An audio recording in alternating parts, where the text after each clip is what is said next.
कुंडली में चमत्कार का जो देवता है वो राहु देव हैं, और राहु देव अपने चमत्कार से केवल शनिदेव को ही नमस्कार करते हैं, अन्य ग्रहों को नहीं करते हैं। क्यों नहीं करते हैं?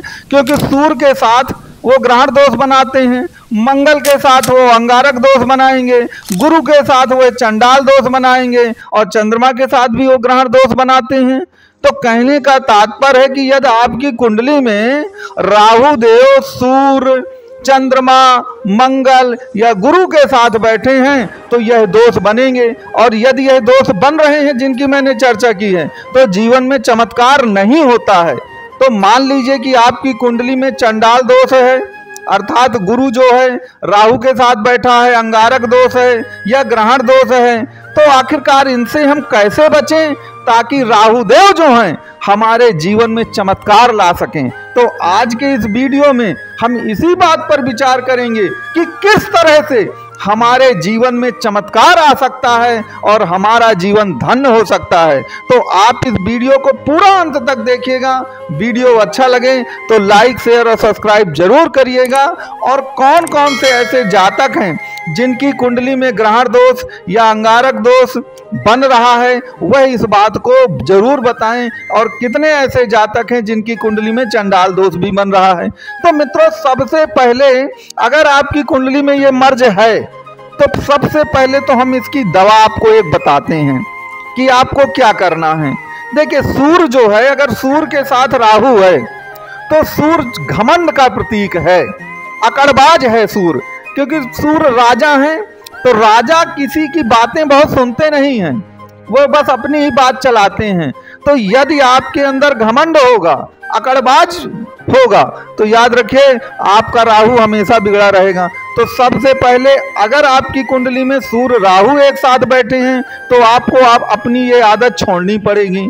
लेकिन एक बात यहाँ पर याद रखिएगा कि अब आपकी कुंडली में सूर्य और राहु किस भाव पर बैठे हैं, किस राशि पर बैठे हैं, किस नक्षत्र पर बैठे हैं, किन की दृष्टियां हैं, कितने डिग्री में बैठे हैं, यह तो आप ही हमको बता पाएंगे।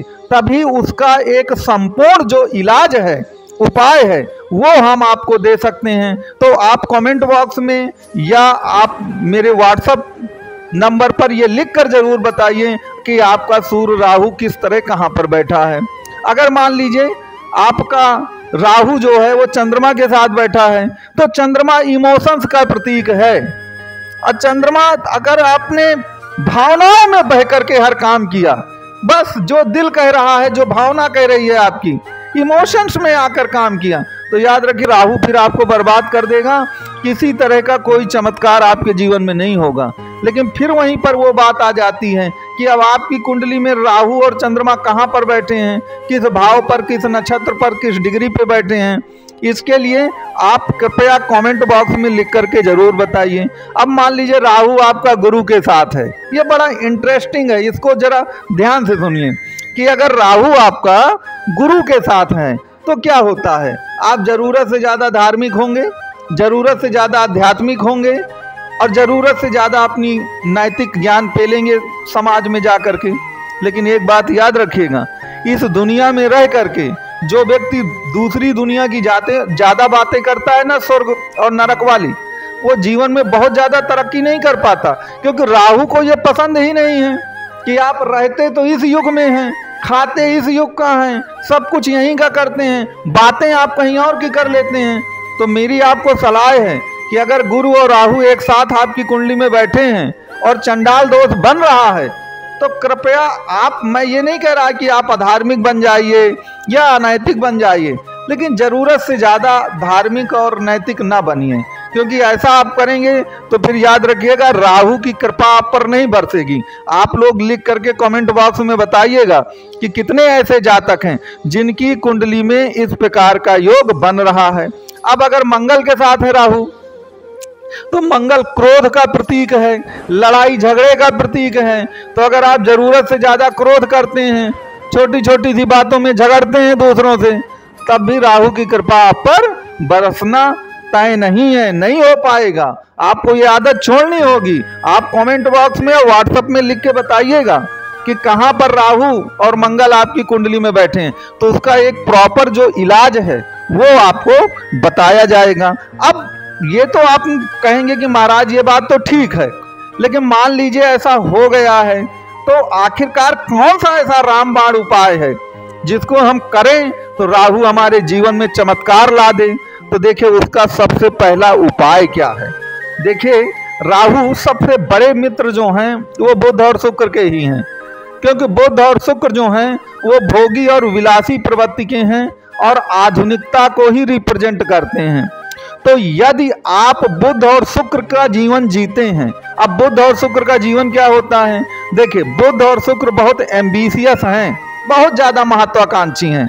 हम लोग इस दुनिया में क्यों जी रहे हैं कि हर किसी की कोई ना कोई एम्बिशन है। किसी को गाड़ी चाहिए, किसी को घोड़ा चाहिए, किसी को पूरी दुनिया घूमना है, कोई 5 स्टार होटल में ही रहना चाहता है, कोई सुरा और सुंदरी को चाहता है। तो ये सब चीजें बुध और शुक्र हैं। तो जब तक आपकी उम्मीदें जिंदा हैं, जब तक आपकी ख्वाहिशें जिंदा हैं, तभी तक तो आप अपना दिमाग चलाएंगे। और यदि आप अपना दिमाग चलाएंगे तो आप तो जानते हैं कि राहु तो कटा हुआ सर है, राहु के पास तो केवल दिमाग है, दिल तो है नहीं। तो राहु आपका एक्टिवेट हो जाएगा, और राहु अगर आपका एक्टिवेट हो गया तो बुध और शुक्र भी एक्टिवेट हो जाएंगे। तो देखिए ये सब आपस में जुड़े हैं ग्रह। अब ये कैसे एक्टिवेट होंगे, इसके लिए कुछ प्रॉपर तरीका भी हो सकता है। तो फिर वही बात आ जाती है कि आपकी कुंडली में राहु बुध शुक्र बैठे कहाँ हैं। मैंने आपको एक सामान्य तरीका बताया है कि अगर आप ऐसा कर लेंगे तो याद रखिएगा बुध और शुक्र एक्टिवेट होंगे, और बुध और शुक्र एक्टिवेट होंगे तो निश्चित तौर पर जो राहु का चमत्कार है वह आपके ऊपर बरसेगा। अब यहाँ पर एक चीज और याद रखिएगा कि अगर आप जरूरत से ज्यादा आध्यात्मिक और नैतिक बनेंगे और जरूरत से ज्यादा पारलौकिक बातें करेंगे तो एक बात याद रखिएगा, आप पर गुरु और शनि हावी हो जाएंगे, क्योंकि गुरु भी उसी तरह साधु संत है और शनि भी वैराग्य और विरक्ति का कारक है। तो फिर क्या होता है, व्यक्ति लंबी लंबी दाढ़ी बढ़ा लेता है, अब फिर वो ज्ञान की बातें और चौपाई दोहा ही सुनाता है, लेकिन उससे जीवन में कोई बहुत बड़ी तरक्की थोड़ी हो पाती है। तो इन सब बातों का आपको याद रखना है, क्योंकि देखिए राहु इन सब चीजों को पसंद नहीं करता है। एक बात हमेशा याद रखिए, तो अगर आप राहु वाला तरक्की पाना चाहते हैं, राहु वाला जीवन जीना चाहते हैं, तो फिर आपको कहीं ना कहीं राहु के पथ पे चलना होगा। इस बात को आप समझ लीजिए। और अगर आप जरूरत से ज्यादा गुरु के पथ पर चले गए तो फिर राहु आपसे बहुत दूर हो जाएगा। तो मित्रों, राहु को कैसे ठीक करें, बुध शुक्र को हम कैसे एक्टिवेट करें, शनि को राहु का मित्र कैसे बनाएं, इसके लिए आप अपनी कुंडली का जो विश्लेषण है वो करा सकते हैं। आपको नंबर प्रदान किया गया है, क्योंकि एक चीज याद रखिएगा, आज के इस भौतिकवादी युग में अगर आपको वास्तव में ऊंचाई पर पहुंचना है तो राहु को एक्टिवेट करना ही होगा।